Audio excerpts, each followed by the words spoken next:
उस आतंकी संगठन को आतंकवादी संगठन घोषित किया गया है, तो मैं तो इसके लिए ये कहूंगा कि पाकिस्तान को ही आतंकवादी राष्ट्र घोषित करना चाहिए। पूरी दुनिया को आतंकवाद के खिलाफ होना चाहिए। इस तरह की आतंकवादी घटना के करने के पहले वो 100 बार सोचें कि भारत सरकार है, माननीय नरेंद्र मोदी जी की सरकार है, जो अपने देश के नागरिकों के जीवन का सम्मान करता है और इस देश के किसी नागरिक को छूना भी। मैं इसको सही शुरुआत बोल सकती हूँ कि सही शुरुआत की है।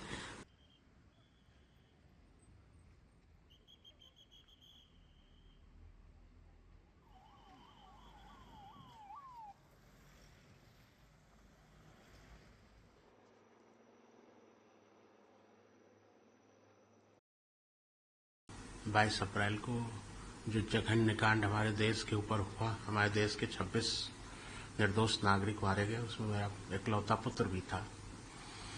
जो उस आतंकी संगठन को आतंकवादी संगठन घोषित किया गया है, तो मैं तो इसके लिए ये कहूंगा कि पाकिस्तान को ही आतंकवादी राष्ट्र घोषित करना चाहिए। पूरी दुनिया को आतंकवाद के खिलाफ होना चाहिए।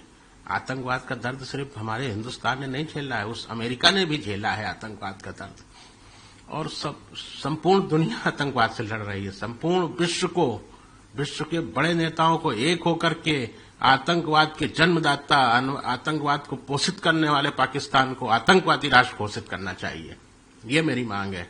हमारे माननीय प्रधानमंत्री जी लगातार दिन रात उस पर लगे हुए हैं, लगातार अंतर्राष्ट्रीय मंचों में पहलगाम हमले की बात करते हैं।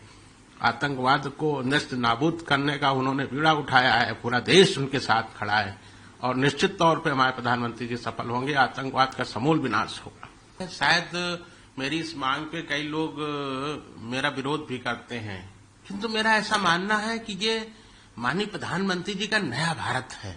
ये वो सशक्त भारत है। हमारे देश के नागरिक 22 अप्रैल को जो हमारे नागरिकों पे हमला हुआ, वो एक सामान्य हमला नहीं था। वो दुश्मन देश की तरफ से प्रायोजित हमारे देश पे हमला था। हमारे देश की संप्रभुता और अखंडता पे हमला था। उन लोगों ने हमारी सरकार को चैलेंज किया था कि जाके अपनी सरकार को बता दो, अपने प्रधानमंत्री जी को बता दो।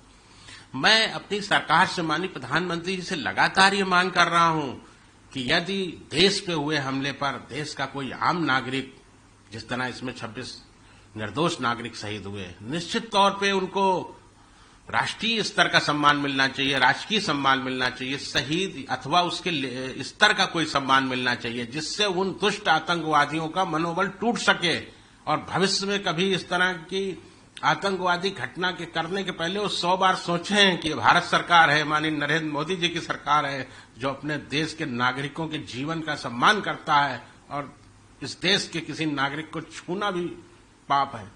निश्चित तौर पे देश दुनिया के सारे मुल्कों को, सारे राष्ट्रों को, सारे मजबूत राष्ट्रों को, टीआरएफ ही नहीं, उसके जन्मदाता संगठन या आतंकवाद को पोषित करने वाले, जन्म देने वाले पाकिस्तान को आतंकवादी राष्ट्र घोषित करना चाहिए।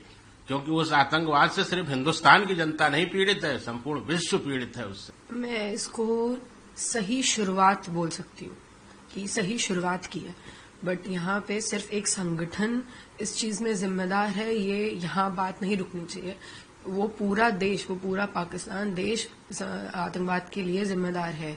क्योंकि जब आतंकवादी मारे भी गए थे ऑपरेशन सिंदूर के दौरान, तो उन्होंने कितने सम्मान के साथ उन लोगों को झंडे में लपेट के पूरी जिस तरीके से एक आर्मी ऑफिसर्स को सम्मान दिया जाता है, उस सम्मान की तरह उन्हें उनकी लास्ट राइट्स की थी। ये सही तरीका नहीं है। ये पूरी तरह से पाकिस्तान ओपनली न्यूज चैनल्स में पूरी तरीके से दिखा रहा है कि हम आतंकवाद को सपोर्ट कर रहे हैं। तो एक तरीके से पूरे देश को, पूरे वर्ल्ड को, हर जगह के लोगों को, जहां पे खासकर जहां टेररिस्ट अटैक्स हुए हैं, अमेरिका वगैरह में टेररिस्ट अटैक हुए हैं, उन सबको मिलके पाकिस्तान को पूरा आतंकवाद देश घोषित कर देना चाहिए।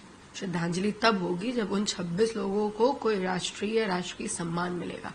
क्योंकि एक तरीके से जिन 26 लोग मारे गए हैं, उनको अगर आप ये नहीं देते हो, तो ना आप 26 लोगों के मारने की कोई आपको इफेक्ट हुआ है, ना आप पूरे देश में, पूरे वर्ल्ड में ये दिखा पाए हो कि हमारे देश में जो लोग मारे जाएंगे, terrorist as a terrorist act मारे जाएंगे, हम उनको कुछ क्या कर रहे हैं, उनके लिए क्या कर रहे हैं। अगर, और मेरे को जहां तक उम्मीद है 15 अगस्त तक कुछ तो होना चाहिए। मुझे देश के बड़े जितने लोग हैं, माननीय प्रधानमंत्री जी हो, चाहे योगी आदित्यनाथ जी हो, चाहे जितने भी लोग हों, उन सब से उम्मीद है कि 15 अगस्त तक ये कुछ ना कुछ उन 26 लोगों को राहत, मैं तो शुभम की ही बात करूंगी, कुछ तो देंगे ही।